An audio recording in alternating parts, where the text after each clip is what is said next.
नमस्कार। आज हम एक बहुत ही पवित्र प्रतिज्ञा की यात्रा पर निकलने वाले हैं। ये है शिवरात्रि व्रत, जैसा कि हमारे प्राचीन ग्रंथों में बताया गया है।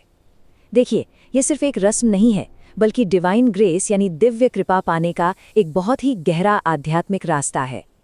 तो इसकी शुरुआत कहाँ से होती है? चलिए सीधे सोर्स पर चलते हैं। इस व्रत की कहानी खुद भगवान शिव के मुख से शुरू होती है, जब वो देवी पार्वती को इसका रहस्य बताते हैं। तो सोचिए, ये कोई आम परंपरा नहीं रह जाती, ये एक डिवाइन टीचिंग बन जाती है जो एक स्पिरिचुअल क्वेस्ट की नींव रखती है।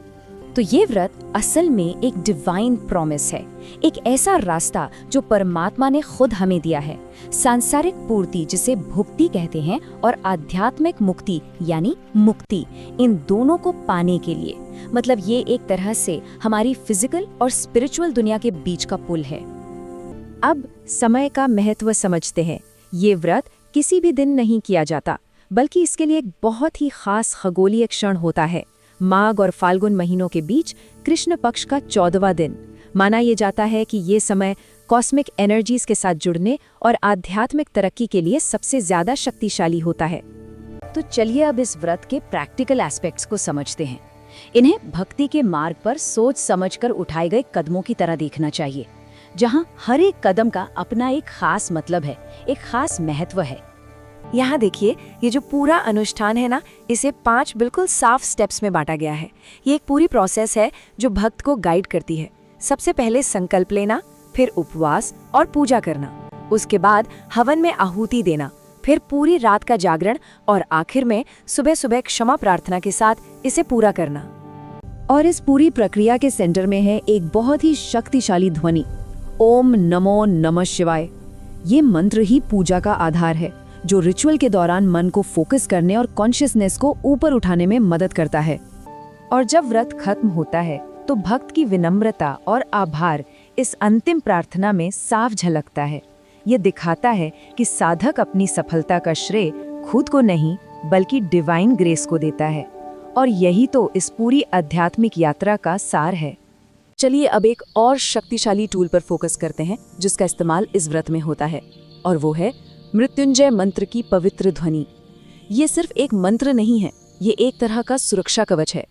ओम जूम सह, सिर्फ 3 अक्षर, लेकिन इनमें अपार शक्ति है। इसे अमृतेश्वर मंत्र भी कहते हैं, जिसका मतलब है अमृत का स्वामी। ऐसा माना जाता है कि ये मंत्र जीवन की सबसे बड़ी मुश्किलों पर, यानी मृत्यु और गरीबी पर विजय पाने की शक्ति रखता है। इस स्लाइड में एक बहुत ही दिलचस्प बात दिखती है कि कैसे मंत्र की शक्ति बार बार और ध्यान लगाकर जाप करने से बढ़ती जाती है। 100 बार जाप करने से वेदों के अध्ययन जितना पुण्य मिलता है, और अगर शाम या सुबह 108 बार जाप किया जाए तो कहा जाता है कि इससे मृत्यु पर भी विजय पाई जा सकती है।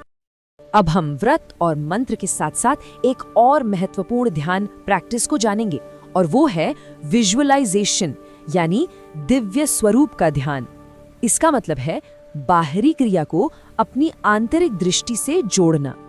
तो चलिए इस ध्यान में उतरते हैं और उस दिव्य रूप की कल्पना करने की कोशिश करते हैं।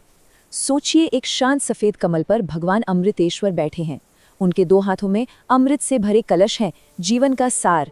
एक हाथ अभय मुद्रा में है, जो कहता है डरो मत, और दूसरा हाथ वरद मुद्रा में है, जो आशीर्वाद देने के लिए तैयार है।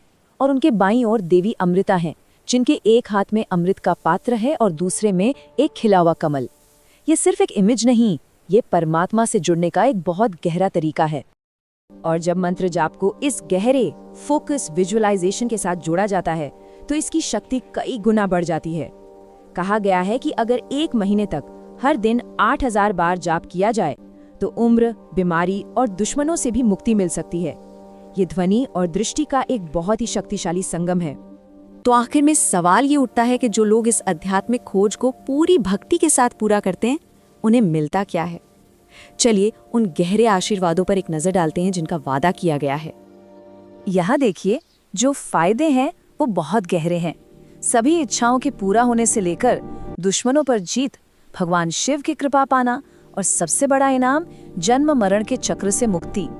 ये इस व्रत के ट्रांसफॉर्मेटिव नेचर को दिखाता है, जो ठीक उसी वादे से जुड़ता है जो हमने शुरुआत में देखा था। और हम इस आखिरी सवाल के साथ इस चर्चा को समाप्त करते हैं।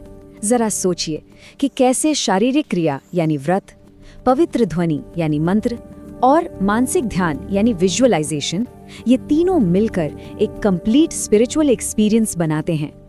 ये इस गहरी आध्यात्मिक प्रैक्टिस की समग्रता पर विचार करने का एक न्योता है।